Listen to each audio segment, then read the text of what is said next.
Hello friends, welcome to study की 98। आज general science का जो है दूसरा क्लास होगा। पिछले क्लास में मैंने 10 तक कवर कर दिया था, तो चलिए क्लास को शुरू करते हैं। तो ये रहा 11 नंबर। इसमें कहा जा रहा है एसीटिलीन यानी इथाइन गैस जो है ऑक्सीजन की उपस्थिति में जलकर कार्बन डाइऑक्साइड का निर्माण करती है। इस प्रक्रिया को दर्शाने के लिए निम्नलिखित में से कौन सा जो है संतुलित है। तो चलिए चेक करते हैं। तो यहाँ देखिए 1 नंबर को अगर चेक करें तो इसमें कार्बन की संख्या कितना है, 2। और यहाँ पर देखिए कार्बन कितना है, यहाँ पर देखिए कार्बन की संख्या 4 है। तो यहाँ 2 है तो इधर भी 2 होना चाहिए, तो ये 4 है, तो 1 नंबर ऑप्शन जो है ये गलत हो जाएगा। उसके बाद जो है फिर दूसरा नंबर में अगर देखें तो कार्बन की संख्या यहाँ कितना है, तो यहाँ हो जाएगा 2 दूनी 4 हो जाएगा। और यहाँ पर देखिए कितना है, यहाँ भी 4 है, ठीक है। और उसके बाद हाइड्रोजन कितना है, 2। तो यहाँ देखते हैं हाइड्रोजन कितना है इस साइड में। तो यहाँ पर देखिए यहाँ भी हाइड्रोजन जो है, यहाँ पर देखिए हाइड्रोजन यहाँ 2 है और यहाँ से 2 से गुना किया गया, मल्टीपल है, तो 2 दूनी 4 हो गया। और यहाँ पर देखिए हाइड्रोजन भी 4 है।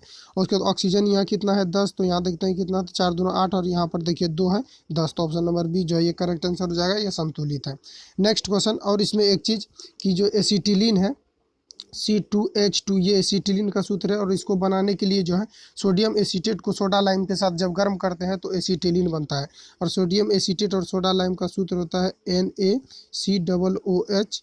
ये हो गया सोडियम एसीटेट और सोडा लाइम जो है NaOH,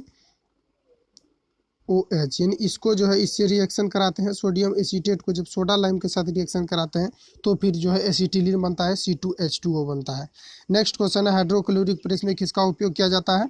तो हाइड्रोक्लोरिक प्रेस जो है इसमें जो है पास्कल के नियम के द्वारा जो है पास्कल के नियम का प्रयोग किया जाता है।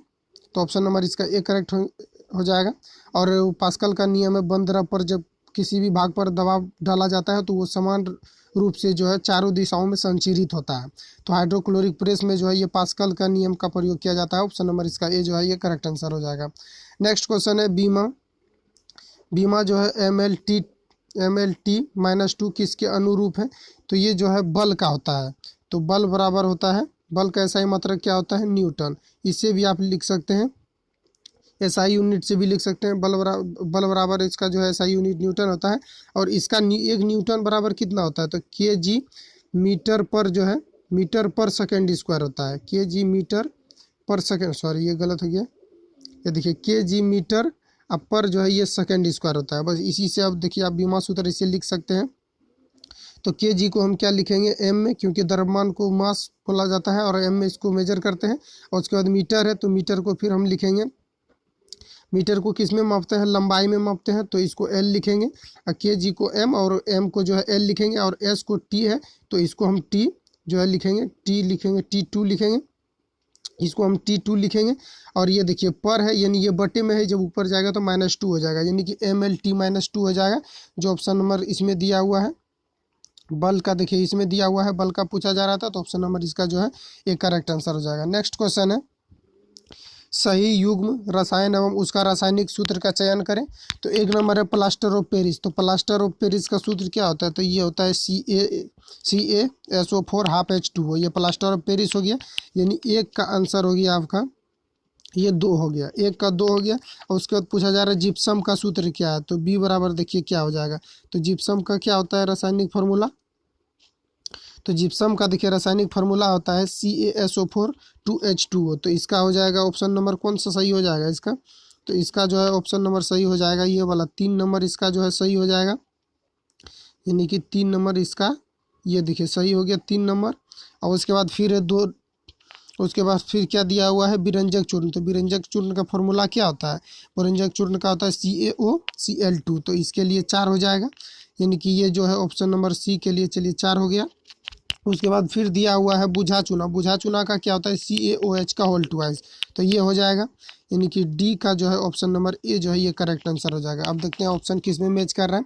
तो ए के लिए 2, तो इसमें देखिए ए के लिए 2 ठीक है, पहला ऑप्शन को चेक करेंगे, ए के लिए 2, बी के लिए 3, तो बी के लिए यहाँ 3 दिया हुआ है। और उसके बाद देखिए फिर सी के लिए 3, सी के लिए यहाँ 4 है, जबकि यहाँ सी के लिए 3 नहीं है, तो ऑप्शन नंबर ए जो है इसका गलत हो जाएगा। सी के लिए सॉरी यहाँ सी के लिए कितना दिया हुआ है, 4 दिया हुआ है, तो 4 हो जाएगा। और डी के लिए 1, तो ऑप्शन नंबर ए जो है इसका करेक्ट आंसर हो जाएगा। नेक्स्ट क्वेश्चन है कि इसका क्या निकालना है हमको, निम्न में से, यानी इसमें से जो है निकल का जो है ऑक्सीकरण संख्या क्या होगा, यानी Ni का निकालना है। अगर यहाँ पर पूछा जाता परमाणु पूछा जाता है यहाँ पर, तो यहाँ का परमाणु हम 1 लिखते हैं, लेकिन जब भी ऑक्सीकरण संख्या लिखा जाए यहाँ पर कोई संयोजकता नहीं रहे तो उसका 0 हो जाता है। तो ऑप्शन नंबर इसका ये जो है करेक्ट आंसर हो जाएगा। नेक्स्ट क्वेश्चन है, लोहे में जंग लगना क्या है? तो जब लोहे को कहीं जब नमी की उपस्थिति में हम छोड़ देते हैं तो उसमें जो है काले भूरे रंग की परत जम जाती है, जिसे जंग लगना कहते हैं। और ये जो है एक रासायनिक परिवर्तन है, क्योंकि ये पूर्व अवस्था में फिर नहीं आ सकता है।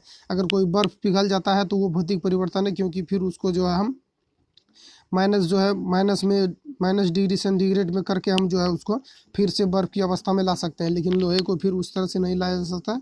इसलिए यह रासायनिक परिवर्तन वैसा है जिसको कि हम फिर जो है चेंज होने के बाद फिर पूर्व अवस्था में नहीं ला सकते हैं। तो ये रासायनिक परिवर्तन हो जाएगा। तो ये देखिए किसमें दिया हुआ है, तो इसमें से कोई नहीं हो जाएगा, क्योंकि देखिए रासायनिक परिवर्तन जो है ये विद्युत रासायनिक परिवर्तन थे, ये तो नहीं हो सकता विद्युत रासायनिक परिवर्तन। उसके बाद विद्युत परिवर्तन ये भी नहीं हो सकता, तो ऑप्शन नंबर डी हो जाएगा, क्योंकि ये एक रासायनिक परिवर्तन है। सॉरी, इसका जो है आंसर ये बी हो जाएगा, क्योंकि लोहे में जंग लगना जो है ये विद्युत रासायनिक परिवर्तन कहलाता है।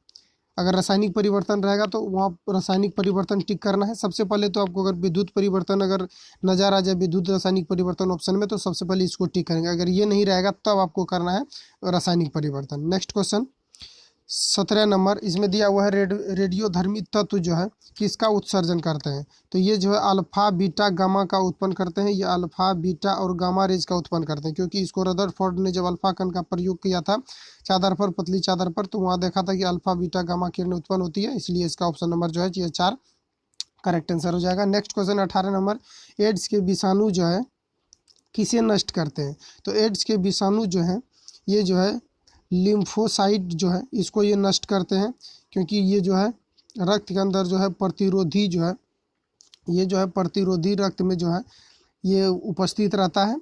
लसिका रेशों पर ये जो है एड्स जो है सबसे ज़्यादा ये जो है आक्रमण करता है, क्योंकि लसिका जो है ये प्रतिरोधी पदार्थ है और ये जो है शरीर के अंदर पाया जाता है। तो HIV सबसे ज़्यादा उस पर उत्पन्न करता है, और ये जो है लिम्फोसाइट इस पर ज़्यादा ये जो है प्रतिक्रियाशील होता है। तो ऑप्शन नंबर इसका जो है एक करेक्ट आंसर हो जाएगा। नेक्स्ट क्वेश्चन है कि कीट को जो है एक नंबर के कीट जो है रोगवाहों का सूची 2 में दिए गए हैं, संक्रमित रोगों से जोड़ा मिला है।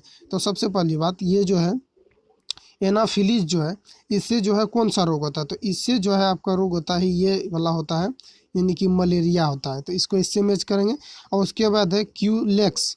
तो क्यूलेक्स जो है इससे क्या होता है? तो इससे हो जाता है आपका क्या लिखा हुआ है, फाइलेरियासिस जो है ये हो जाता है, ये 3 नंबर। और उसके बाद क्या है, रेत मक्खी। ये मक्खी का प्रकार है, रेत मक्खी और सी मक्खी। तो ये जो रेत मक्खी है ये जो है इससे होता है काला जर होता है, यानी कि काला जर होता है। तो ऑप्शन नंबर इसका जो है ये 1 नंबर हो जाएगा। और उसके बाद फिर डी दिया हुआ है सी मक्खी। तो सी मक्खी से जो है ये होता है नींद की बीमारी। तो इसका ये करेक्ट आंसर हो जाएगा। तो इस तरह से अगर हम देखें तो ए का जो है 4, तो ए का 4 देखिए ये मैच कर रहा है। उसके बाद फिर दिया हुआ है बी का सी। तो बी का सी देखिए यहाँ 3 में दिया हुआ है।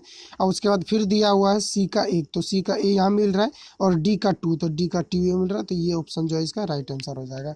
Thank you for watching. मिलते हैं नेक्स्ट वीडियो के साथ। आज बस यहीं तक था, नहीं तो वीडियो फिर लंबा हो जाएगा। Best of luck.